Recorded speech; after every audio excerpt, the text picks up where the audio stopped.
Hi there. Oh gosh, I'm really excited to share this video with you. I am really excited about 2018. There is some really awesome stuff to look forward to. And I still think, going forward, it's so important to be grateful and to reflect on how you've got to where you are now. And it's pretty easy for me to always be looking forward and perhaps not take the moment to celebrate. So yesterday I did a look back on my 2017, and the easiest way to do that was to look through all of the photos on my phone, because I'm a bit of a epic, that's how I want to capture things, and it's so lovely to look back on. I really enjoyed it, and it just sort of struck me as I was doing that reflection that when I look back on the last 2 years, I feel so much joy. Like, I feel really happy. I feel really full of happiness. And it occurred to me that in the past, like when I look back to the past, and previously when I've done a look back on the year, I've not felt like that. I've only remembered the bad things, like the pivotal kind of, stuff that had happened in my family or with my friends or world events, all the bad things. And why is it now that I look back and I feel so joyful and so happy and so grateful? Is it that before the last couple of years, when I've made some big shifts, that everything was shit? I don't think so. I don't really think that that's right. What I sort of worked out over time was that, I asked myself, is it perspective that's changed, or have just lots of good things happened? And I really think that those two things are intertwined.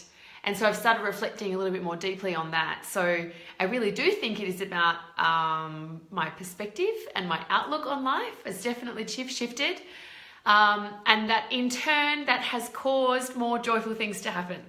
So it kind of goes hand in hand. And I think the biggest thing out of all of the learnings that I've had has been about surrender. So I want to talk a little bit about that today. So in 2017, I definitely made some big leaps, and it all feels very natural now, and like it was all supposed to happen exactly like that.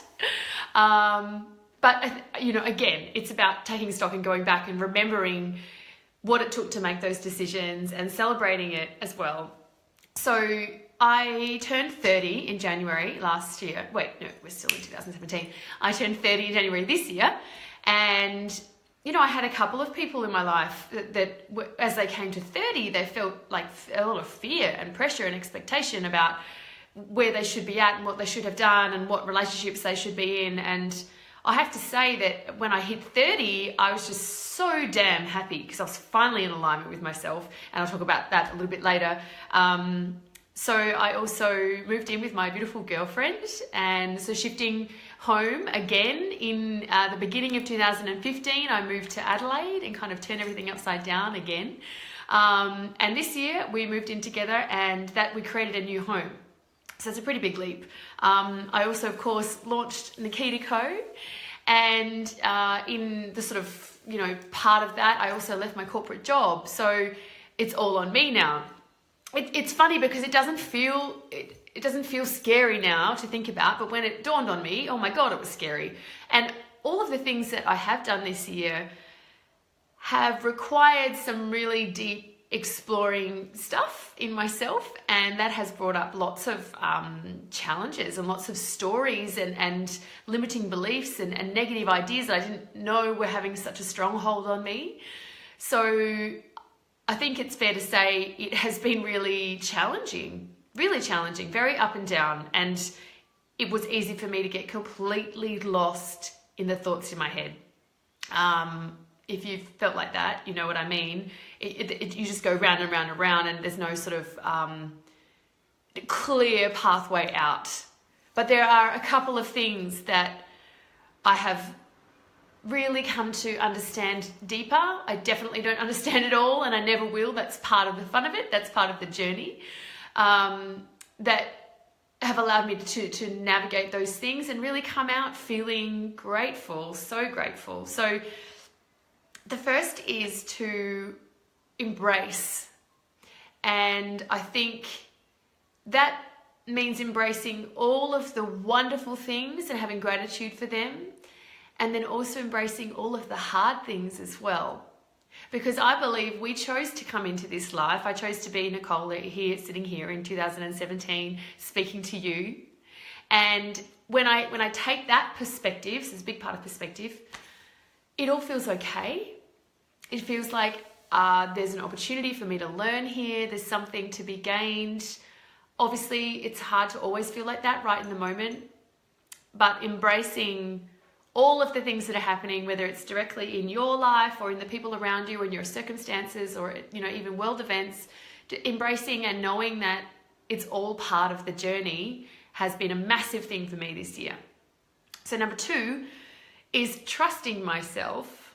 So I've really dug down on this. I started to very much trust myself in last year after I made a really significant choice. So I left a 10-year relationship and a marriage, and I moved cities because I wanted to start afresh. I wanted to really find out who I was and really to be in alignment with my truth.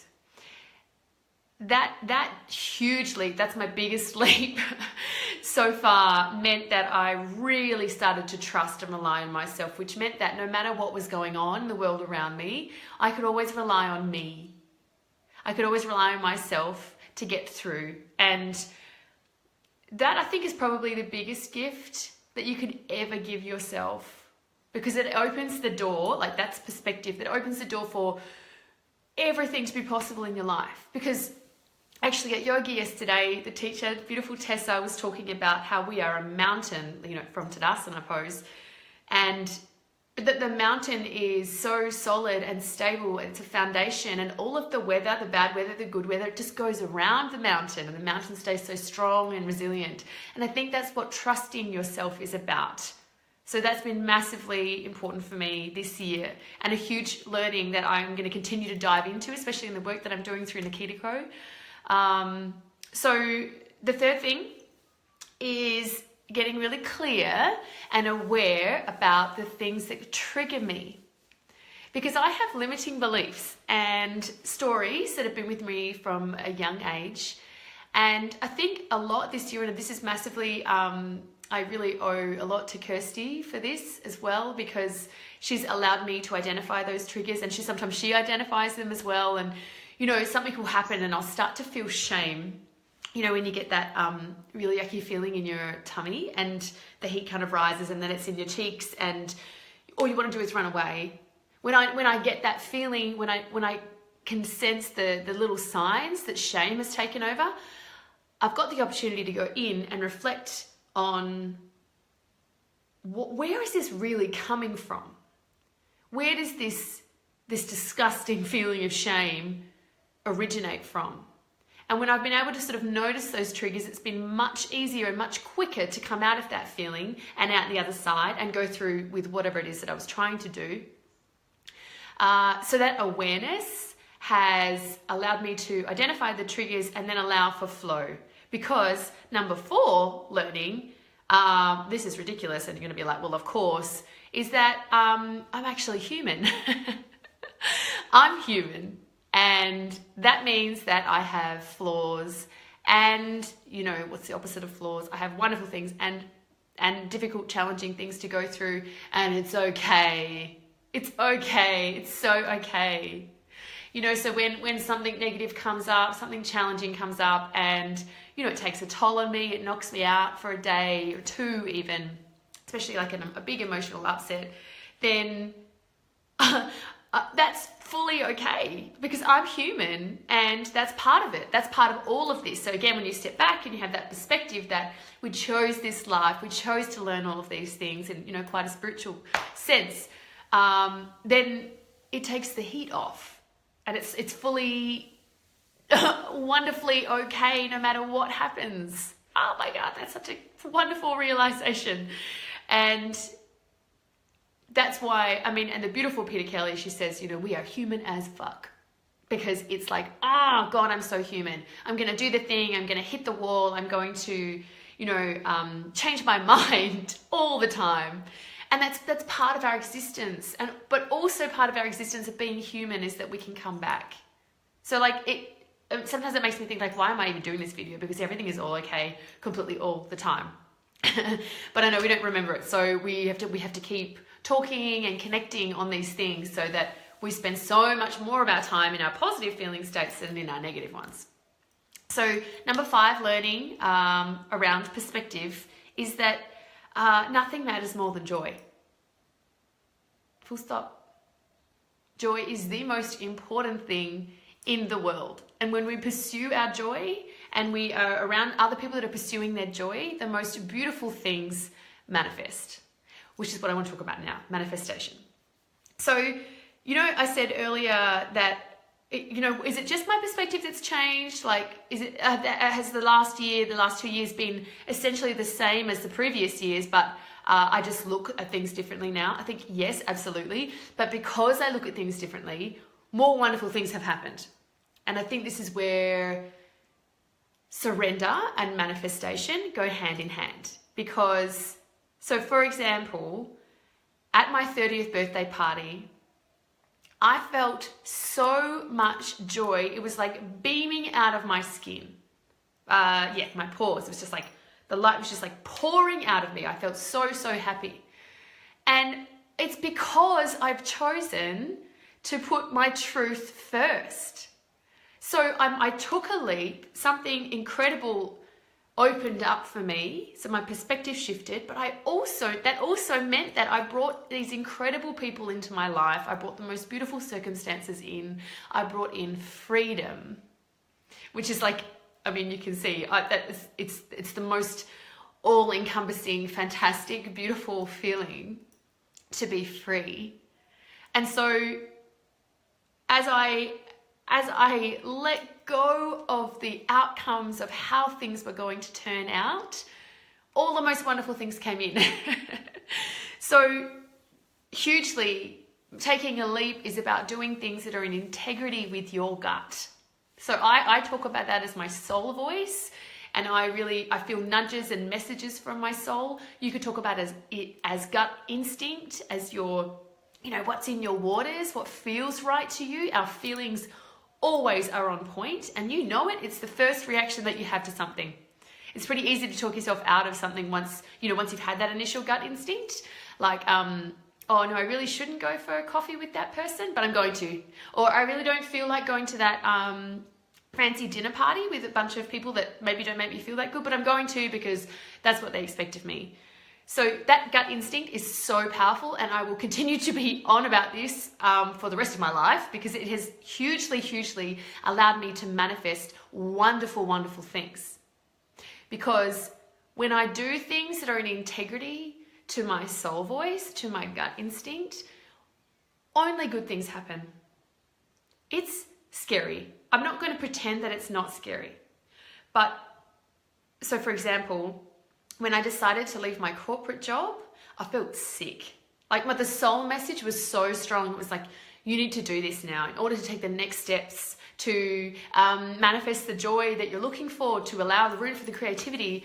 You need to leave your corporate job. And that was frightening.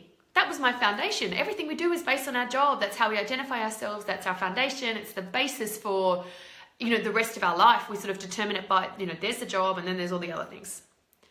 And I was terrified, but I knew I had to do it because my soul voice knows better than my brain, my ego, and I did it. And so many beautiful, wonderful experiences have come about as a result of that. So that's my number 2 thing. I know I'm not really making sense with my numbers about manifestation. The third thing is actively seeking joy. That's what I mentioned just before. I think when you do seek out joy, when you let that be your guide, your North Star, your navigation point, then you actually do manifest good things. It doesn't even matter what goes down, like the circumstances of that are outside of your control. It's still all okay when joy is your guide. So the way that I think about this is joy is like a deep foundation underneath your life. It's like a river. Joy is like a river that flows through you all the time. And so no matter what's going on, like, a dear friend might be in a car accident, or, something terrible might happen in your workplace, you can still feel joy. Because joy is a knowing that you're meant to be here, that everything is okay, that life is so full, that you are saying yes to life all the time. No matter if there are ripples on the top of the river, underneath the river is flowing, and it is so powerful and beautiful, and there's so much to be grateful for all the time. And I think when this is your perspective, you just manifest the most wonderful things. They just come into your life, which brings me to my final point. It's so ironic, but in order to be successful, creative, to have all the things that you want to do, the wonderful people in your life, the wonderful opportunities, in order to manifest all of those wonderful things, you have to let go. You have to surrender. Because it doesn't work like that. We don't get to determine exactly who, when, why, what, all the whys, all the W's. We just get to say, you know what? I want to be joyful, or I want to feel more creative. I want to manifest better relationships. And we can put our intention to that, and then we let it go. That's the core thing, surrender. When I have not been able to get outside of a head spin, when I'm in a negative thought sort of pattern, I just let it go. I just surrender it up. I can't find an answer for this with my brain. There's no way that I can put this into some boxes and neatly work it out and be like, okay, yeah, I feel sad about this and feel sad about that, or I feel good about that, but not this, and how those people are going to come together. I just have to let it go. It's so ironic because it goes really against the idea of, vision boarding and setting goals. And absolutely, we still need to do those things, but we need to let go. It's so back to front, but it's exactly how it works. The less I try to control the outcomes, the more beautiful things happen. And again, that comes back to your perspective. So you can see what I mean about how perspective and manifestation are really tied together. They kind of go hand in hand. And I think underneath all of that is surrender. And that has absolutely been my biggest word for this year. And I'm so grateful for getting to know that better, that feeling. And really, it's a weapon. It's like a thing and a tool in your arsenal. Surrender it's a guide, it's a companion for your life. And I can't wait to go through into 2018 and to set my intentions and my North Star, the things that I want to guide me, and then just surrender it all. And to go with the flow. Surrender allows flow, it manifests joy, it means you can always be okay no matter what is happening. And that's the end of my sharings on 2017. I'm so grateful for all the people that have been in my life, and I will start crying if I think about that too much. And for all of the doors that have been opened to me, I'm so grateful for all of that and for all of you, because life ain't nothing if it isn't with people that you can love and be yourself with, you can connect with. And I'm really so freaking stoked to be on this journey with all of you. That's what it's all about. And I really wish you a beautiful, beautiful happy new year. And if you get a chance to do some look back on 2017 and just see what your perspective is, how does it look to you? And do you want that to be part of your 2018? Or is it time to shift some of that internal perspective and perhaps tune in a little bit more with that gut instinct, with your soul voice? I am stoked to be here and to know you, and I love you very much, and I wish you all the very best.